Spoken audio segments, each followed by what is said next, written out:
आप सभी का स्वागत हमारे YouTube चैनल पर। आज हम कक्षा 8 की प्रश्नावली संख्या 8.2 को हल करेंगे। सवाल नंबर 1। सवाल नंबर 1 में हमें यहाँ पर दिया गया है कि निम्नलिखित एक पदी युग्मों का गुणनफल करो। जैसे हमने 8.1 किया था तो उसमें क्या होता था, जहाँ कोमा होता था वहाँ अगर योग ज्ञात करना है तो हम प्लस, अंतर यानी घटाव ज्ञात करना है तो माइनस का प्रयोग कर देते हैं। अब हमें ये बोला गया है कि जहाँ पर भी एक पद युग्म है उनका गुणनफल करना है, यानी जहाँ कोमा है वहाँ पे हमें क्या करना है, गुणा करना है। जैसे ये 4 है, कोमा की जगह क्या आ जाएगा, गुणा और साथ में 7p।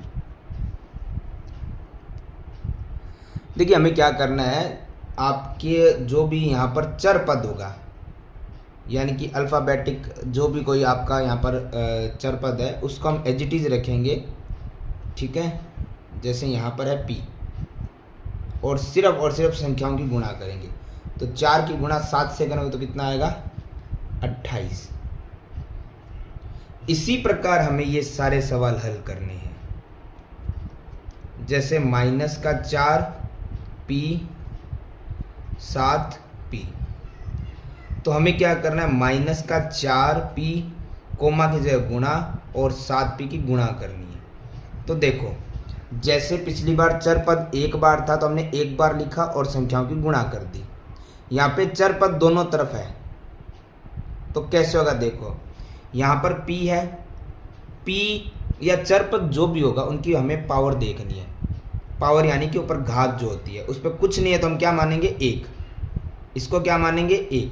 यानी p1 और p1 कितने हो गए, p2, यानी p की पावर 2 स्क्वायर। और 4 की गुणा 7 से करेंगे तो आएगा 28। और यहाँ पे अब निशान माइनस का है, इधर कुछ नहीं है तो प्लस ही माना जाएगा, और माइनस प्लस क्या होता है, माइनस। इन सवालों को हमें इस तरीके से हल करना है। जैसे इसी के अंदर हम तीसरा नंबर सवाल देखते हैं तो माइनस का 4p कोमा 7p और q। तो इसमें क्या रहेगा, माइनस का 4p है, कोमा की जगह गुणा का निशान और 7pq। तो इसमें क्या रहेगा, देखो पहले आप एक चीज करो, संख्याओं को देखो। यहाँ पे 4 की गुणा 7 से, तो नॉर्मल संख्याओं की गुणा 4 7 28। अब निशान यहाँ पे माइनस है और इस संख्या के आगे कोई निशान नहीं है तो प्लस का होगा, और माइनस प्लस क्या होता है, माइनस। अब देखिए पहले एक जैसे ही चर पद हमें देखने, p तो इधर p को ही देखो, और इनके आगे वाले नंबर तो मल्टीप्लाई हो गए, सिर्फ इनकी पावर देखनी होती है, यानी इसके ऊपर घात कितनी है। कुछ नहीं मानना है तो हम 1 मानेंगे ना, अगर पावर 2 या 3 अगर ऐसे है तो वो वैसी पावर आ जाएगी, अदरवाइज कुछ नहीं है तो 1 माना जाएगा। तो p की पावर 1, p की पावर 1, यानी 1 और 1 कितने हो गए, p की पावर 2। इसी सवाल की तरह, सॉरी इसकी तरह। और q एक तरफ है दूसरी तरफ तो है नहीं, और 1 वाला तो हमें पता है एज इट इज वैसे का वैसे ही रहता है। इसी के अंदर हम देखेंगे सवाल नंबर 4।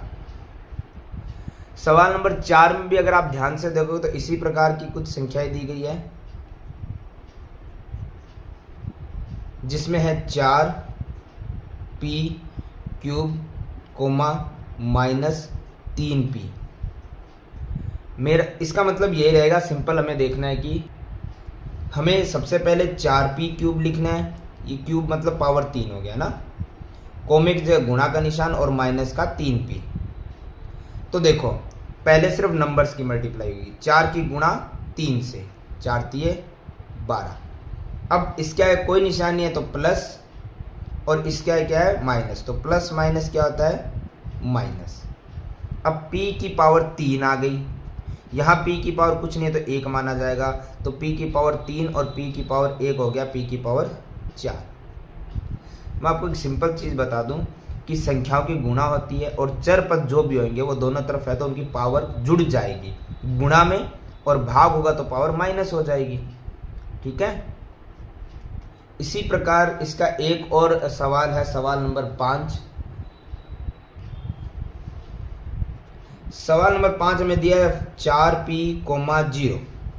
तो हमें क्या करना है, इस 4p की कोमा यानी गुणा करनी है 0 से। एक सिंपल सी चीज है, 0 किसी के साथ भी, चाहे चर या अचर, किसी पद के साथ गुणा करेगा तो वो उसको क्या बना देगा, 0। 0 एक ऐसा नंबर है जो पद चर हो चाहे अचर हो किसी को भी नहीं देखता, सभी को क्या बना देता है, 0। तो ये हमारा सवाल नंबर 1 तो होता है कंप्लीट।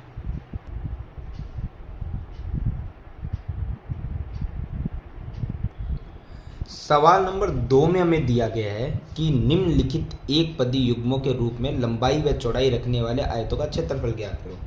देखो ये हमें कुछ नहीं, एक प्रकार से कंफ्यूज ही किया गया है, बाकी ऐसा कुछ नहीं है। ये कह रहा है कि कुछ आयत मान लीजिए जिसकी लंबाई और चौड़ाई हमें दी गई है, इधर कोमे से इधर वाली लंबाई रहेगी और कोमे से इधर वाली क्या रहेगी, चौड़ाई रहेगी। बाकी इसमें एक्स्ट्रा कुछ है नहीं। देखते हैं हम, जैसे लंबाई और चौड़ाई इसमें दी गई है तो हम क्या करते हैं, यहाँ पर ये मान लेते हैं कि कोमे से इधर वाली लंबाई इधर वाली चौड़ाई है ना, तो हम यहाँ लिख लेते हैं कि लंबाई हमें क्या मिली है, p, चौड़ाई हमें क्या मिली है, q, जो भी मिला वो लिख दिया हमने। आयत का क्षेत्रफल ज्ञात करना, तो आयत का क्षेत्रफल का सूत्र क्या होता है, आयत का क्षेत्रफल होता है लंबाई इंटू चौड़ाई। मतलब हम ये समझे कि लंबाई हमें क्या दी गई थी, p है ना, और चौड़ाई हमें दी गई है q। कोमे से आगे वाली लंबाई, पीछे वाली चौड़ाई, ठीक है। तो हम क्या करते हैं, p और q की गुणा करेंगे तो आयत का क्षेत्रफल आ जाएगा।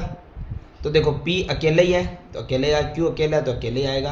गुणा का मतलब ये है कि बीच में कोई साइन नहीं तो गुणा ही आता है, तो ये हो गई गुणा। संख्याएं होती है तो संख्या गुणा हो जाती है। चल इस प्रकार से लंबाई और चौड़ाई से हम क्षेत्रफल निकाल लेंगे ना। फिर आएगा सेकंड नंबर क्वेश्चन, जिसमें हमें दिया गया है 10m कोमा करके 5n। इसमें भी उसी तरीके से कोमे से इधर वाला लंबाई है, उधर वाला क्या है, चौड़ाई है। तो हम अब बिना समय खराब किए सीधा लिखते हैं आयत का क्षेत्रफल। वैसे तो सूत्र आप लिखना चाहे तो लिखिए लंबाई इंटू चौड़ाई, अदरवाइज हमें पता है कि लंबाई आगे वाला जो दिया हुआ है वो है और इंटू में चौड़ाई है पीछे वाला 5n। तो यहाँ पे हमें सिर्फ गुणा करनी है। तो पहले जैसे पहले वाले सवालों में हमने किया था संख्याओं की गुणा, तो 10 की गुणा 5 से करेंगे तो कितना आएगा, 10 5 50। और m अकेला ही है तो वैसे का वैसे आ जाएगा, n अकेला है तो वैसे का वैसा आ जाएगा ना। इसके बीच आप डॉट लगाओ तो भी ठीक है, डॉट मतलब मल्टीप्लाई है ना। इसके अलावा सवाल नंबर 3 हम देखते हैं जो है 20x² 5y² है ना। आगे वाला लंबाई पीछे वाला चौड़ाई। तो आयत का क्षेत्रफल निकालना है हमें, तो आयत का क्षेत्रफल तो लंबाई इंटू चौड़ाई, लंबाई है 20x² गुणा में चौड़ाई है 5y²। तो संख्याओं की गुणा, 20 की गुणा 5 से करेंगे तो 20 5 100। x² अकेले ही है, x की पावर 2 और y² y की पावर 2। ये डॉट मल्टीप्लाई का साइन ही होता है दो चर पदों के बीच में ना, ये ध्यान रखना। आगे सवाल नंबर 4। सवाल नंबर 4 में दिया हुआ हमें 4x, 3x²। यहाँ पे ध्यान रखिएगा आयत का क्षेत्रफल अगर हम निकाल रहे हैं तो वो लंबाई इंटू चौड़ाई, लंबाई है 4x गुणा चौड़ाई है 3x²। अब एक चीज, 4 की गुणा 3 से गुणा करेंगे तो कितना होगा, 12। यहाँ पे देखो x और x दोनों सिमिलर आ रहे हैं चर पद, क्योंकि वो पहले तो अलग अलग आ रहे थे तो कोई प्रॉब्लम नहीं थी। अब देखो दोनों तरफ सिमिलर है तो देखो ये x की पावर क्या है, कुछ नहीं है तो 1 मानी जाएगी। ये x की पावर क्या है, 2, तो x की पावर 1 और 2 कितनी होगी, x की पावर 3। मैंने कहा था जब भी चर पद आएगा और उसकी पावर हम देखते हैं तो वो गुणा में जुड़ जाती है। तो ये 1 पावर और ये 2 पावर होगी 3 पावर, यानी 12x³। ठीक है। इसी में सवाल नंबर 5 जो हमें दिया गया है 3mn, 4np। इसमें भी वही है, पहले वाला क्या रहेगा आपका लंबाई और पीछे वाला क्या रहेगा, चौड़ाई। तो निकालना हमें क्या है, इसका क्षेत्रफल ही तो निकालना है।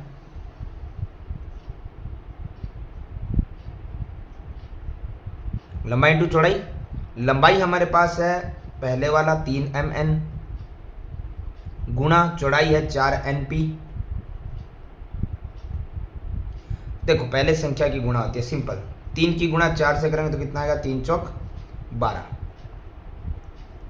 उसके बाद में देखो अब हमें एक जैसे चर पद देखने, तो पहले m से शुरू करते हैं हम। m इसकी पावर कुछ नहीं है तो 1 है, और कोई है क्या, बिल्कुल नहीं है, तो m की पावर 1 m ही होगा। फिर n की पावर 1 है, ये फिर n की पावर 1 मिल गया, तो 1 1 है तो n की पावर 1 ही माना जाएगा, तो n की पावर 1 और n की पावर 1 टोटल कितना हो गया, n की पावर 2 यानी स्क्वायर। फिर आता है p दोनों में सिंगल ही है, तो फिर उसमें तो कोई पावर देखनी नहीं है। इस प्रकार से ये हमारा सवाल नंबर 2 भी होता है कंप्लीट।